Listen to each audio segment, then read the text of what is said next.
What's up, rock stars? Coach Betty Rocker here. Welcome to today's total body slow burn. We have an amazing low impact strength training workout today. Low impact doesn't mean low intensity. You are going to be feeling the heat as we work through upper and lower body moves for your strength and endurance. You're going to want some weighted objects, so maybe some assorted amounts. You can calibrate as you go. Use what you have. I'll show you some tricks along the way. I'm going to have an elevated surface. We're going to be doing a squat where we sit down to an elevated surface. So I recommend that it's something that's about knee height. Something that you feel comfortable sitting down to, that would be great. And I'm also gonna lean up against my wall today, so make sure you have something you can lean against. Just any room in your house will probably work out great. Now we're gonna get it started with a nice little warming move. It's a walking plank to a slow mountain climber. So come on down onto the mat and join me. I'm just gonna angle my body so you can see me. And we're gonna walk down onto our elbows and then walk back up onto our hands. Drive one knee, then the other. Walk back down to your elbows, walk back up to your hands, drive one knee, and then the other. And I think it actually might be a little tricky to do this kneeling, so I would suggest using your elevated surface to do that walking plank if you wanted an alternative to being down in a tall plank on the floor. So you just walk down to your elbows, and then walk your hands back up to your hands, and then do a mountain climber nice and slow. So driving the knees back and forth, and I'm gonna take it back down to the mat. Just wanted to give you some alternatives there. Nice and slow burn. I already feel my body warming, heart rate coming up, warming up that core, those legs, shoulders and arms. Nice work. You've got about 10 seconds left here. Keep your back nice and flat. Core stays braced. Hands stay stacking below shoulders. And our gaze is just about 6 inches in front of us. Try not to look up or down. Last one. Down, down, up, up. Slow mountain climber. Nice work, Rockstar. You can lower all the way back down to the mat. Shake it off. Beautiful work. Feel warm and in your entire body. And we're gonna start out with some bicep curls when in a wall sit position. So for bicep curl, you may have some idea of an amount of resistance that feels good to you in maybe an 8 to 12 rep range. And when I say an 8 to 12 rep range, that's where you can get to at least 8 reps with the amount of resistance you're using, but it's hard to get past 12. Now, if you're easily able to go past 12, you're just gonna do more reps or add more weight. So go ahead and grab what you think might be a good fit for this first set. It's always a good idea to be conservative in your first set. And we're gonna go ahead and slide our back up against a wall and drag your arms down by your sides, flip your palms up, and brace your back as you curl your arms up in front of you. Curl and lower down. And in this first set, we're just working on that 8 to 12 rep range. Nice. Focus. And if you're like, Betty Rocker, my weights are really light and I just don't have a way to really keep it under 12 reps, I'm definitely gonna do more. Well, you can do a couple of different things. One thing you can do is go down real slow, and that's called an eccentric contraction. The concentric contraction is the one we're doing right now, where we bring the origin and insertion head of the muscle closer together. And the eccentric is where we go slow as we bring them apart. And this is just gonna fatigue the muscles faster. So really, your goal is to go to failure. 8 to 12 rep range is just to give you something to calibrate with. And when you get to the top of your rep range, where your muscles are fatigued, and it's really tough to do another one, you can bring your weights down, walk your feet in, and then safely set your weighted objects aside. Don't let me rush you if you're still going. Just set your weights down safely with control, and we're gonna come into our second move. You can pause the video anytime if I'm going a little too fast. We're gonna set up for a row. So in the tabletop position, where your knees are stacked below your hips and your hands are stacked below your shoulders, you're gonna set yourself up with some weighted objects on either side of your hands. And from here, I'm gonna take a soft fist with my right hand, grabbing my dumbbell in my left hand, and I'm just gonna row it up and back. And I'm just, for the first couple reps, I'm just gonna notice, hey, how does the weight I've chosen feel? And second is, do my hips feel stable? Is my core braced? And if you feel good here, straighten out your right leg behind you so just your toe is touching down. And if you still feel okay here and you can keep your hips square and your back flat, Well, try lifting your leg up and floating it as you row, working to really keep your pelvis nice and stable in this position. Working on that row, and we're in that leg float or bird dog position. Now when you get to the top of your rep range on that first side, set your knee down, set your arm down, place your weighted object down. We're going to take a soft fist with the left hand and row with the right arm. And if you feel good here, we'll go ahead and bring your left leg back behind you straight, keeping your toe down. And if you're okay there, you can float the leg. I want you to really be mindful with the leg float that your pelvis isn't shifting. This is going to call on a lot of core recruitment, so just keep the toe tapped down to the mat if you are losing that balance, and just keep working on it. Keep your head and neck in neutral. I want the same number of reps on both sides, and when you get to the top of that rep range, you can set your weighted objects aside and take a quick breather. We'll move back into our wall sit with the bicep curl now when you're ready. And maybe you want to take a quick breather and have some water or maybe some aminos. I've got some full spectrum essential aminos right here that I make, my Rock and Restore formula. Got an optimal dose of leucine in there, which is really excellent for supporting muscle tissue and protein synthesis. So going to come into, and this is where you're going to recalibrate. Was the amount of resistance you used in that first set just right? Did you want to go a little heavier? Maybe even want to go a little lighter. Palms face forward. We're going to slide down so our knees are bent at about 90 degrees. And from here, we're going to curl it up. So strict curl straight up, lower down. This time, turn your palms to face and hammer curl. So every other rep, you're going to do that hammer curl. So your palms face your chest for one curl, and then your palms face each other for the second curl. Keep your shoulders back. Try to keep them touching your wall behind you. And remember, you can try that eccentric curl that I showed you in the last set if you want to try to make your lighter weights feel heavier. If you went up in weight, just do as many reps as you can. Alternating between the regular and the hammer curl. And when you get to the top of your rep range, you can set your weighted objects aside, coming back down into that tabletop position. Don't let me rush you. This is your workout. You may have more reps to do. Don't compare. Just compare yourself to the last set you did and work to get in that 8 to 12 rep range. All right, when you're ready, coming back to our bird dog rows, and maybe you want to try going up a little bit more in resistance if you're a little bit high in your reps last time. Once again, I'm going to start by making a fist with my right arm, placing it below my right shoulder, and left arm's going to row. Going to start out in my bird dog position this time, since I know that I'm stable here. Start out in whichever variation was right for you. You're getting bonus core here, even as you work that back. Very important to add more back strengthening than you probably realize, especially if you haven't been training with me for very long. You want to always be thinking about strengthening your back, working on your posture and alignment, those posterior chain muscles that really help support you, because we see in front of us. So we do a lot of things in front of us without realizing it, which can sometimes overwork the front body muscles over time, causing postural imbalances. When you're ready, go ahead and switch. So your left fist is down, right arm is rowing. You can float that left leg up behind you or place that toe down to add additional challenge without the full lift. Work within your limits. I really want you to concentrate on the row first and foremost. The core piece is just a little bonus. Don't let your pelvis rotate or shift. You want to keep it very stable and flat. Head and neck stay neutral. When you get to the top of that rep range, set those weighted objects aside, quick breather.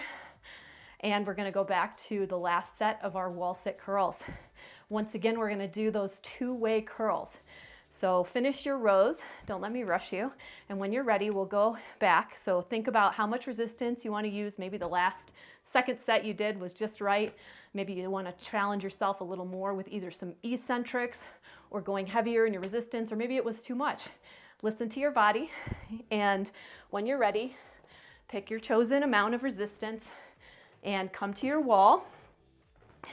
Slide yourself down, keeping your back up against your wall, bending your knees to about 90 degrees. Palms face forward, and we're going to curl it up, lower down with control, and then we're going to bring the palms to face each other as we come up in that hammer curl. Really work to keep your shoulders touching. One of the reasons I love adding a bicep curl to the wall sit is because it really can help you work on your form in your bicep curl. If you let your shoulders round forward when you're curling, you can really pinch the bicep tendon over time because it gets stuck under this little bone called the acromion process in your rotator cuff. So you really want to work on shoulders back, especially as you go heavier in your bicep curls and get more specific with your resistance amount. You can see me struggling here. I went heavier. When you get to the top of your rep range and listen to your body, you're going to set those weighted objects aside, getting yourself set up for your last set of bird dog rows. Finish your biceps, go till you're fatigued. You can't fake that. I mean, you just can't. So listen to your body and roll it out, shake it out, give yourself a break. And then we'll come into our last set of these rows. Once again, calibrating. Did you want to stick with the same amount of resistance or go a little heavier? Totally up to you. Right fist is down, and if you're floating a leg, that's the right leg. Left knee is down and stationary as we row up and back with the left arm. Head and neck are nice and straight. See how my head and neck are lined up all the way down to my sacrum or tailbone. You got this. Count your reps. Feel the muscles working in between your shoulder blades. Don't let your hips shift around. Keep that pelvis nice and flat. Tap your toe down anytime if you need a little support. And when you get to the top of your rep range, you're going to plant your left fist down, lift your left leg, row with your right arm. Everything is the same number of reps on the right side as the left. Keep your core braced. Use your breath, as in don't forget to breathe. You got this, Rockstar. Nice work, come on. So strong. When you get to the top of your rep range on that second side, you can set your weighted objects out of the way. Don't let me rush you. You may have finished before me or after me. We're going to move on to our next superset. Now for this superset, we're going to go to the lower body. And I've got two moves specifically with the weighted objects, and then we're going to revisit that walking plank with the slow mountain climber a bit. So find your elevated surface, and let's do our first set with no resistance, no extra resistance. These are tough. We're going to be doing a single leg squat to our elevated surface. So I want you to first just squat down, make sure you're in a good position, make sure that when you come down, your knees bend to 90 degrees.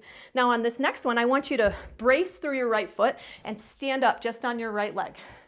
Sit it down, stand it up. Now put both feet down as you sit down, lift the left leg and stand up. Put the both feet down, sit it down, and stand up. Now that's a great way to build yourself up for your box squats. And if you are comfortable here and you're like, that's really easy for me, well, be my guest. You can, of course, float the leg as you sit it back and sit it down. You don't have to put the foot down at all, but I think it's a great way to build your confidence, especially when you start holding on to some weighted objects at your sides, that this will help control that. So let's go ahead and switch to the other side. Squat it down. Lift the right leg as you come to standing, and notice how this really activates your glutes, how your hamstrings have to come help you, how your core needs to be braced as you do this. And even just with body weight, I'm feeling all of that activation. Same invitation as before. You can continue to float the leg as you sit down and stand up. Your choice, of course, if you're more advanced and you're just raring to go, grab your weighted objects, hold on to them as you work with these. And if you are more advanced and don't have weighted objects and want to do pistol squats without the assisted box, be my guest. When you get to the top of your rep range for that first set, you can move away from that and we will try out some sumo deadlifts. Now, I love me a good deadlift, and you may be comfortable with a regular conventional deadlift. I'm adding the sumo stance to it today, so we're gonna stand with our feet out wider than hip distance, grabbing some weighted objects, and I'm just gonna send my hips back stays straight, and bracing through the core, and then I'm just gonna pull up, squeezing my glutes at the top. Notice how my weighted objects slide along my legs as I come from that low position to the high position. Nice job. Keep your core braced, don't bend forward. Keep your center of gravity back. You could almost imagine staying light through your toes. Powerfully come up and then lower back down. Great work. Now you may find as you practice things like deadlifts, sumo deadlifts, etc. at home, that the weighted objects you have become light very fast, and you might want to go a little heavier to challenge yourself in something like an 8 to 12 rep range. If you find that you don't have anything heavy enough to really get you in that range, just do more reps. Go until you're fatigued, and then consider getting something a little heavier to practice with. Great work. I also, when I'm traveling or I don't have a lot of options for anything that challenges me enough, I'll switch to single leg deadlifts. And a single stance deadlift could look like a staggered stance with one foot out to the side and look like this. So if you're like, I want an alternative, this would be a great alternative. When you get to the top of your rep range with those sumo deadlifts, set your weighted objects aside, quick breather, and we'll move into our single leg squat to box in a moment. But first, let's do another set of those fun walking planks to slow mountain climbers. We did that at the beginning, and I love this move. So come on back down to your mat. You can either do this elevated or all the way down, and not here for very long. Walk your elbows down, walk your hands back up. Mountain climbers, slow and steady.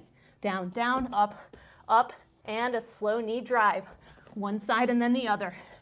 Nice. Keep your back flat, head and neck stay in a nice neutral position as you work through this. Great job. Give me 10 more seconds here. As you come up, drive the knees. Walk it down to the elbows, walk it back up to the hands, drive the knees, last one. Great work. All right, now we get to do our single leg squat to box. So maybe grab some light weighted objects, depending on how you felt with the body weight variation. You can put them on your shoulders or hold them at your sides. And we're gonna start out by just sitting down to the box, extend the left leg, stand on the right. Both feet on the floor as we sit it back, extend, and then stand. Great job. Extend and stand. Sit it down, extend, and stand. Count your reps. You can try to get yourself to that 8 to 12 rep range. That will help you decide whether it's body weight or adding in some additional resistance that will really challenge you. And you want to build on this, right? So building the strength and building on the resistance is great. And then as you get comfortable and build that strength a little more, you might want to test out, sitting down and standing up without putting your foot down. Now, when you get to the top of your rep range on that first side, you're going to switch and stand on your left side. Great work, Rockstar. Keep your back straight. Your core stays braced as you sit down and stand back up. And I want about the same number of reps on both sides.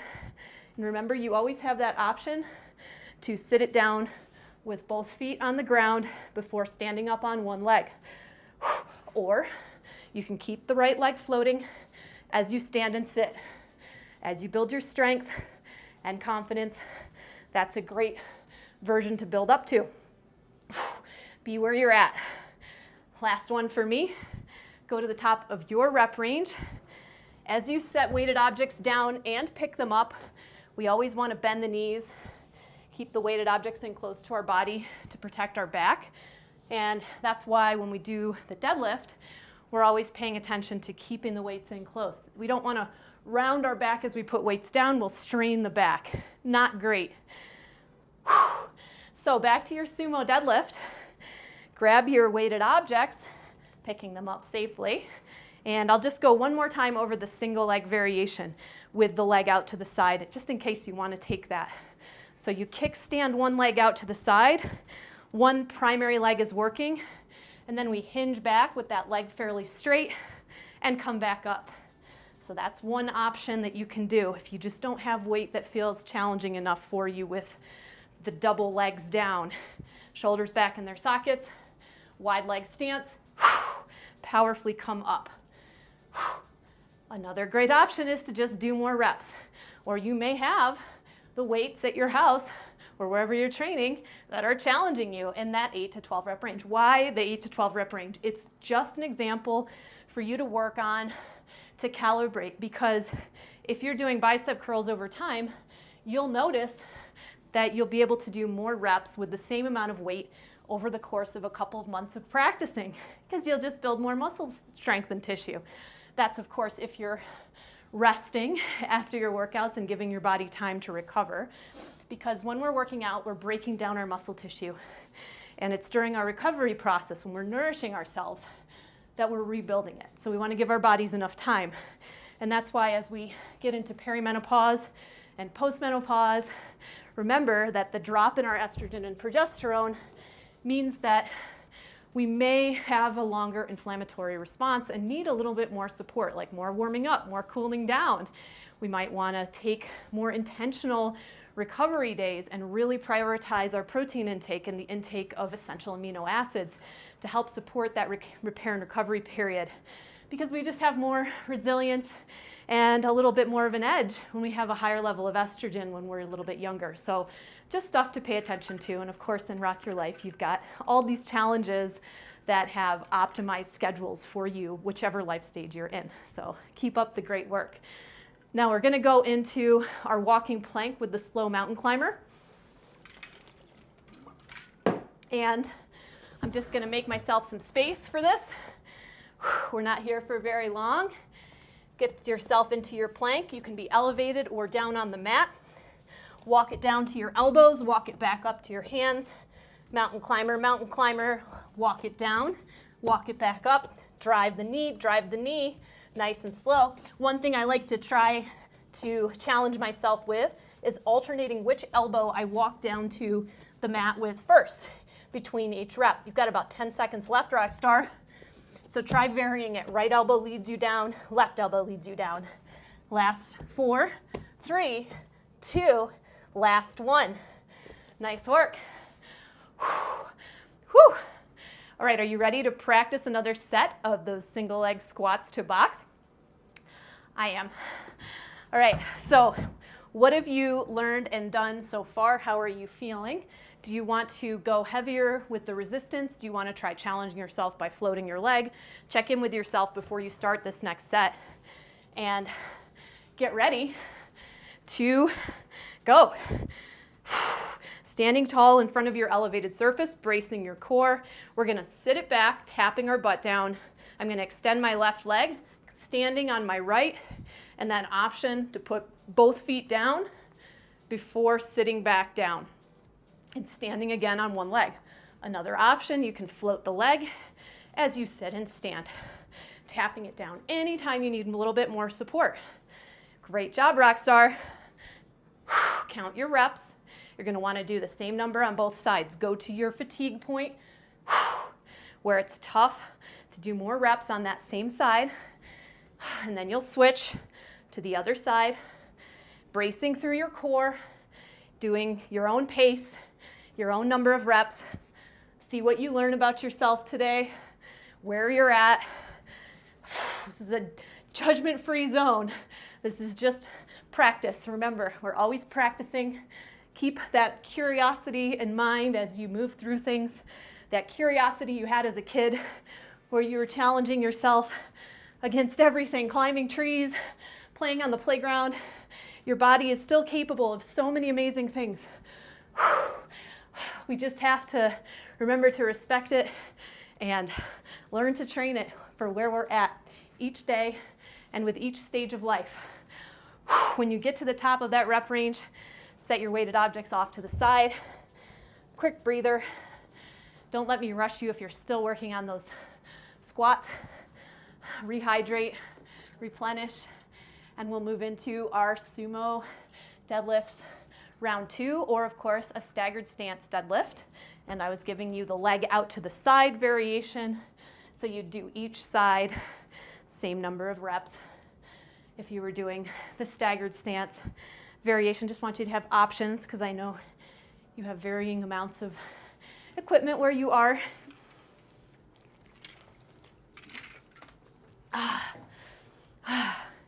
You don't need to rush between your sets. Give yourself a little breather, and if I'm on a different pace than you, just push pause. You're not doing yourself any favors by rushing through a workout like this. Of course, the body needs a chance to recover in between your moves so that you can get maximum engagement for each move that you do. Just like our rest between workout days.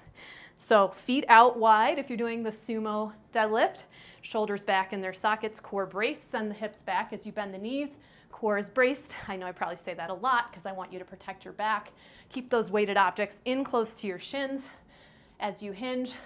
Back stays straight, head and neck stay aligned with your back.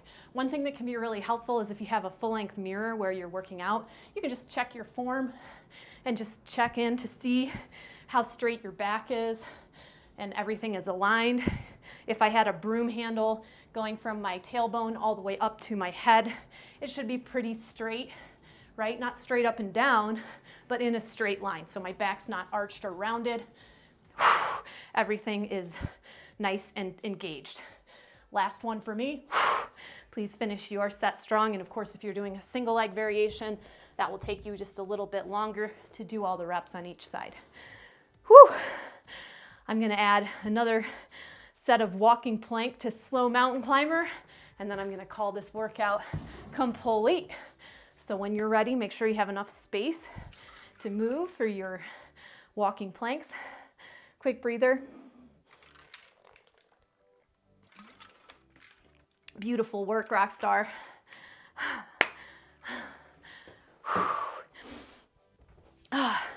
Line yourself up, coming into your plank, whether you're elevated or up on your toes, and begin. Walk it down to your elbows, walk it back up to your hands, drive one knee and then the other.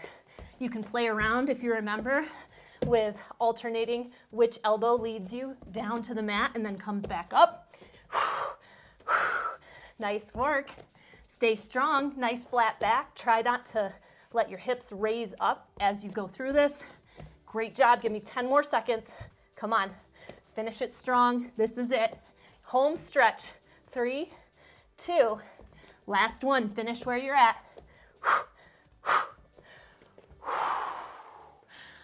Woo!